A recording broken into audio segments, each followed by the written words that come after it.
Celtics coasted to an easy win against the Bucks yesterday, 107-79, led by Jaylen Brown's 30 points. It was the Bucks' fifth straight loss as trade rumors continue to swirl around the sideline. Giannis Antetokounmpo. Here is Doc Rivers on the possibility of trading Giannis, speaking to our countdown crew yesterday.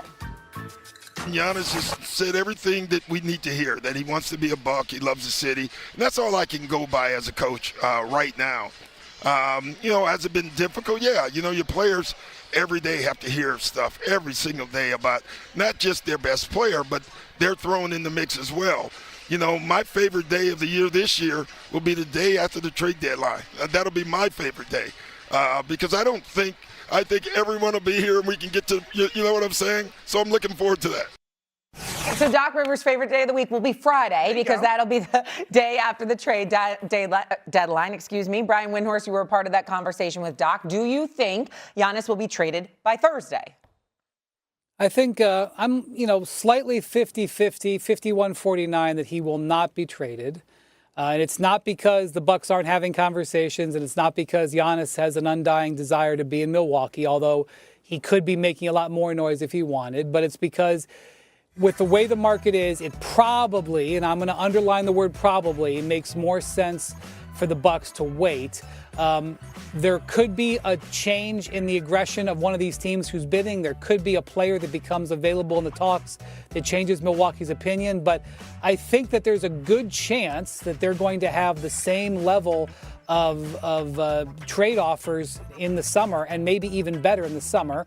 And they're going to have way more information in the summer, particularly where their draft pick is, where the draft picks of the other teams making offers are, all of those things. Not only that, some of the teams can offer just more draft picks in the summer than they can now.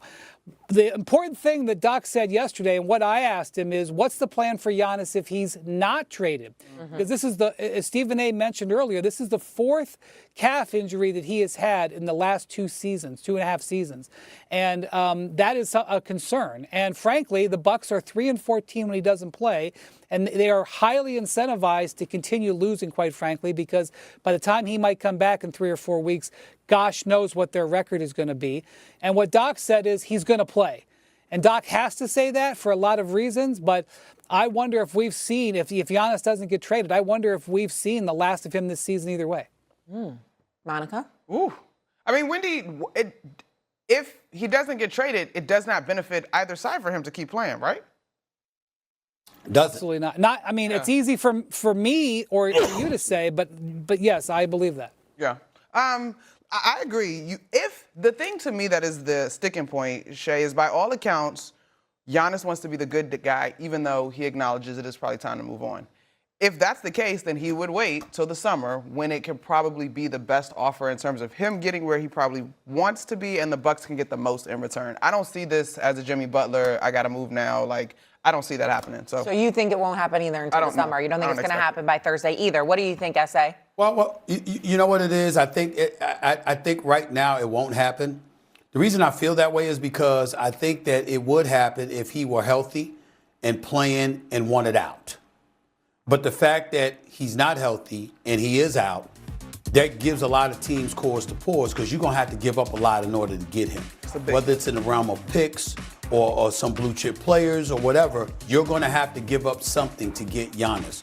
And you want to make sure that he'll be available for you. And so that's the real situation right now. It's two extremes. A Golden State Warriors team in possession of their next 7 first-round picks. You understand? They've got assets to move. The Minnesota Timberwolves, you don't have any first-round picks, okay?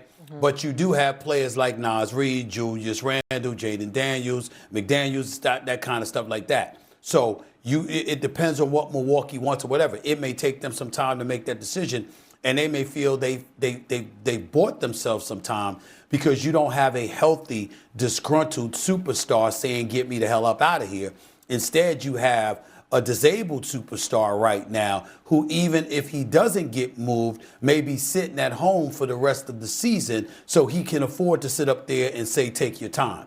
That's the situation that's going on in Milwaukee right now. So I think I would say it's not impossible, but it's more unlikely than likely that he'll be moved before the trading deadline because there's no urgency right now with him and his calf injuries and the inability to be on the court because you want to make sure you safeguard him at all costs so you don't find yourself in a position where he gets injured and then you can't do anything with him or for him. You don't want that problem. Yeah, see the Bucks are the yeah, go ahead, Shay. Really, Windy, and maybe you could speak to this, maybe this is what you were going to say.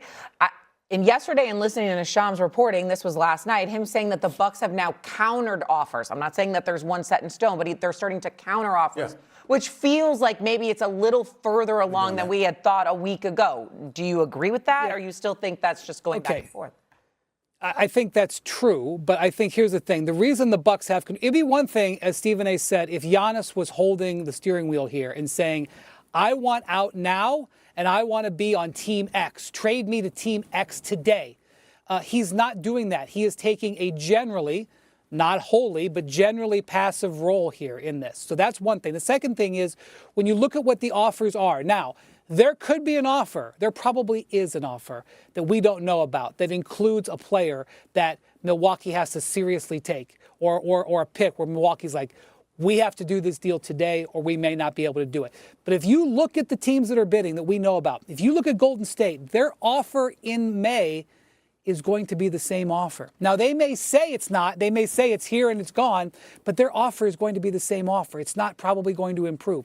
Whereas the other teams who are in this, their offers can improve. For example, Miami can trade 2 more first-round picks in June than they can today. This is true for several other teams. For example, the Lakers. Right now, you wouldn't put the Lakers in the bidding for Giannis, okay?